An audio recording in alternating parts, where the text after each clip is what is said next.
Welcome back to the SA Sports Show. I'm Brittany Elmsley and I'm here today joined with Olympic canoeist Bernadette Wallace. Thank you for joining me today, Bernadette. Yeah, you're very welcome. Very honoured to be here with you, Britt. Yeah, it's great to have you.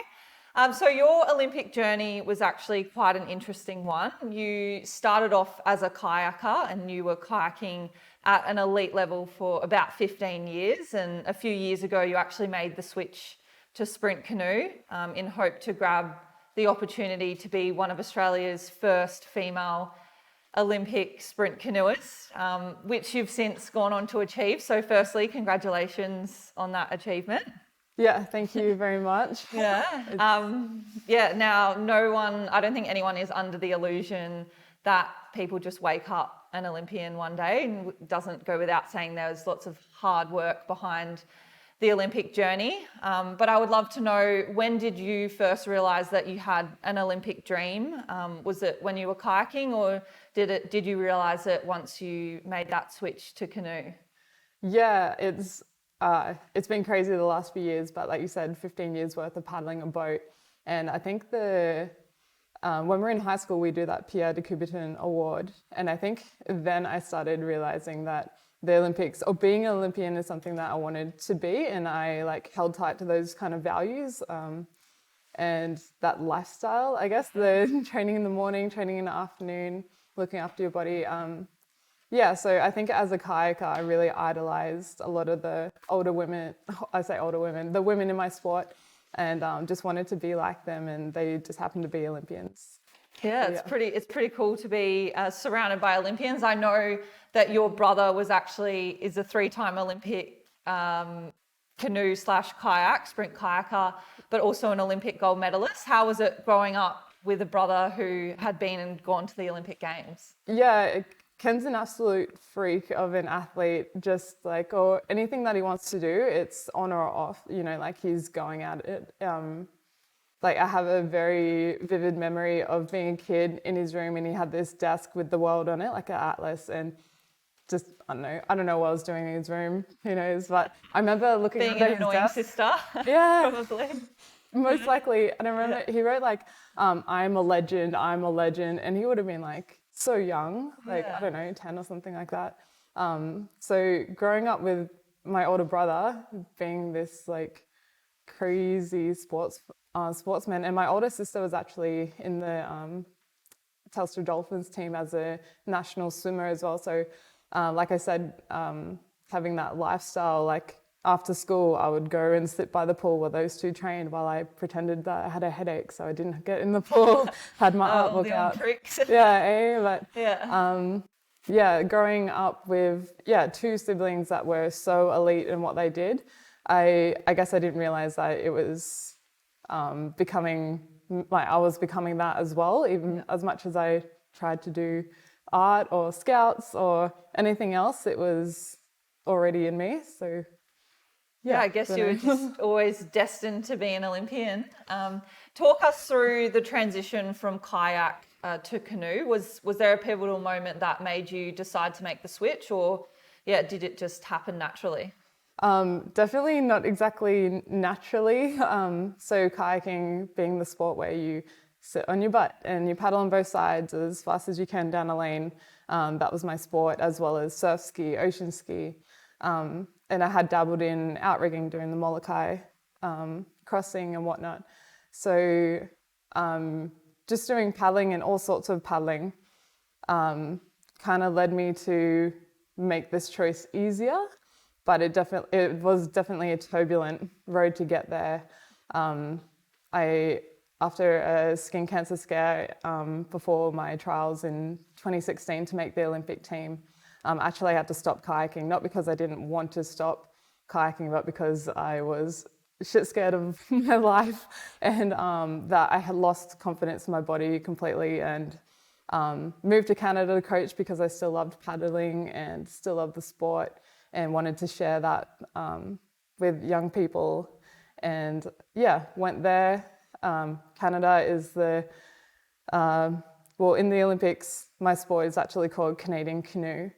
Okay, it's from their traditions. I mean, every country's got a dugout canoe kind of legacy and story tradition. But the Olympic canoe is from them, and I went and taught canoe in Canada, and I had these 14, 15-year-old kids actually teaching me how to do that while I taught them how to kayak. So there's this crazy exchange of like just sharing knowledge, and I just took it to the extreme and was like, no, I'm not an Olympian yet, but I know when you know you are something on the inside, and I'd been living my life with Olympism, and so I knew what I was, but getting there was, I had to change. You just had to go halfway around the world and learn from some 14-year-olds. To realise your calling. So fast track to actually qualifying for the Tokyo Olympic Games. You qualified before the postponement due to the COVID pandemic. How did you stay focused during that time of uncertainty, whether or not the games were actually going to go ahead? Yeah, we actually qualified the afternoon of the next day, everything being cancelled like nationally, right? Wow. So we were so lucky, like by hours worth, and to get, so we were in Penrith and we had to get back to SA. So I guess qualifying that year before, and then having that happen and not being able to announce or tell anyone that we made the team for so long, not being able to celebrate it, not being allowed to go back to Queensland to celebrate with my family and be really loud and proud about what I had done, after being so like loud and proud about the journey along the way. That was really hard, keeping it all a secret, but then that secret became what if this never happens, and what was all my hard work for? Why did you start questioning all these things? And it did end up happening. Thank goodness. And you went to Tokyo. How was that experience walking into the Olympic Games village for the first time?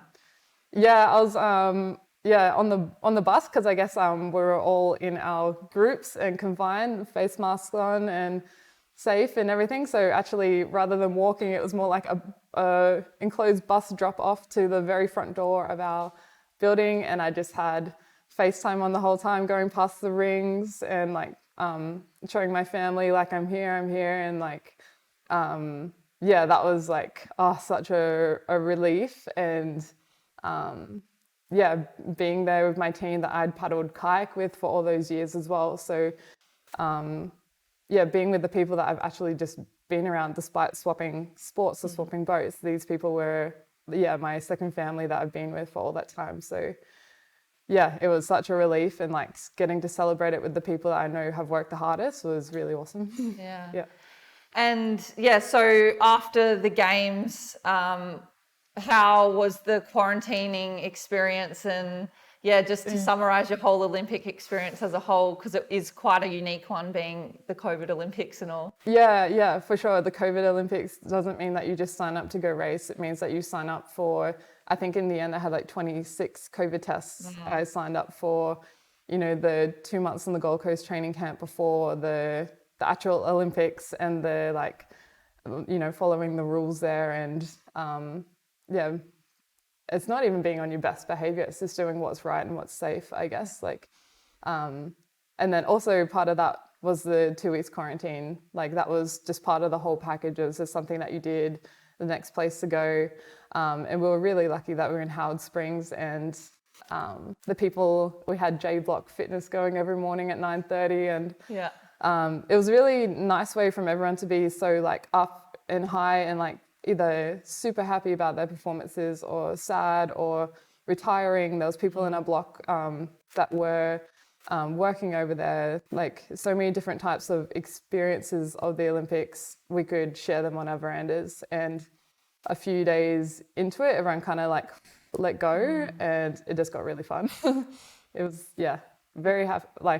It was pretty nuts not being able to go too far, but socially very lucky to be there and with a good team. Almost like a nice little debrief after such a big life event.